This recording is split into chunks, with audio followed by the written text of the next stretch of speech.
Le coup droit lancé rotatif.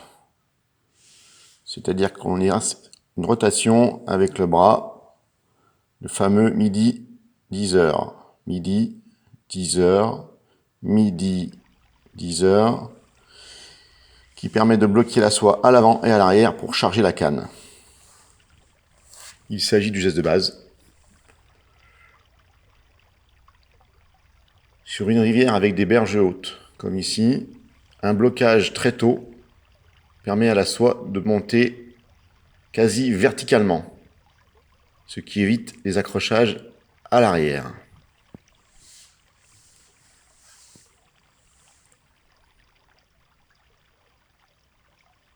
On peut, comme ici, l'effectuer en un seul mouvement.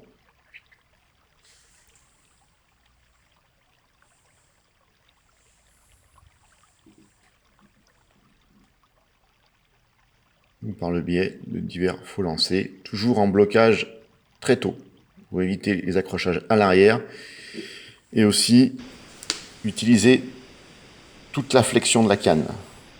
Un blocage à 13h ne sert plus à rien, la canne est déjà obliquée vers l'arrière. Blocage à midi, comme ici, sur un autre profil, permet une charge maximale de la canne.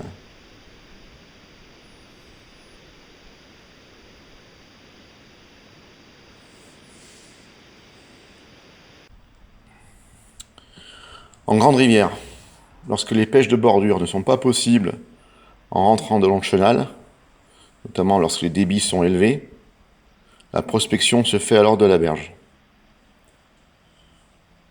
On prospecte ainsi toute la bordure. Il y a un inconvénient bien sûr, c'est qu'on couvre le poisson avec le bas de ligne.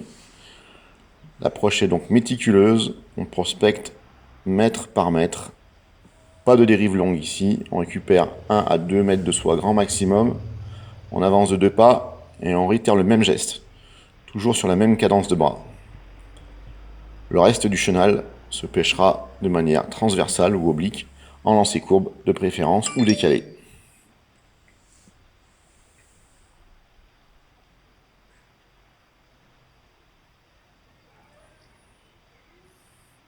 Cette pêche demande une certaine précision, puisqu'elle est vraiment en pêche de bordure.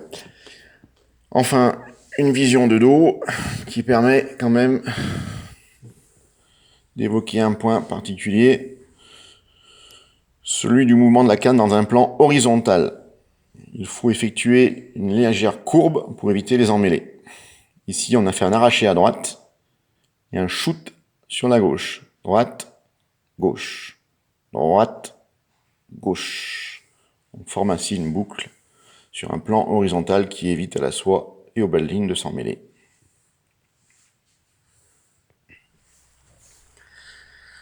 Le lancer rotatif est aussi intéressant en petit cours d'eau, sur des pêches rapides où on prospecte des petits postes sur des faibles dérives. Inutile alors de se casser la tête à faire des posées courbes, détendues, etc. On pêche la placette, on retire et on recommence. C'est une pêche rapide, souvent pratiquée avec des petites cannes, ici une 8 pieds, soit 4.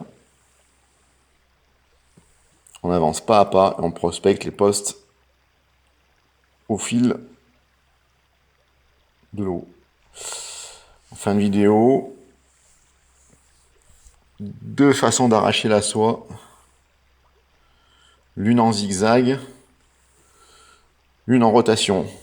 L'objectif étant d'arracher la mouche de l'eau de la manière la plus discrète possible. Ici en zigzag,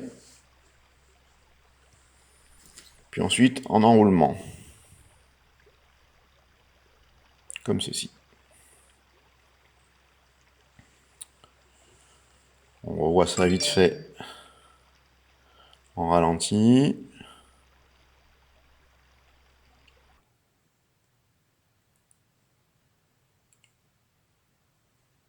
Donc l'arracher en zigzag, droite, gauche, ou plutôt gauche-droite.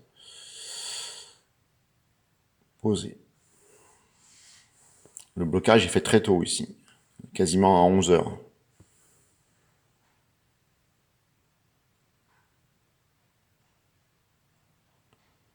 Rotation, faut lancer, poser.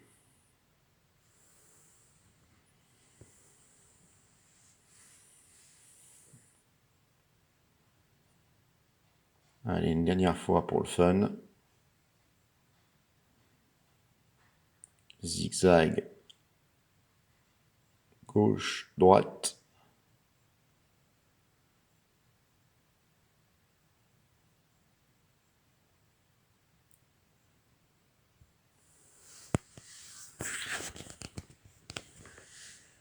Puis s'ensuit l'arraché rotatif en enroulement du bras.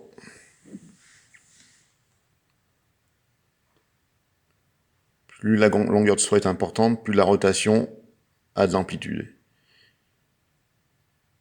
Il se fait sur un geste lent.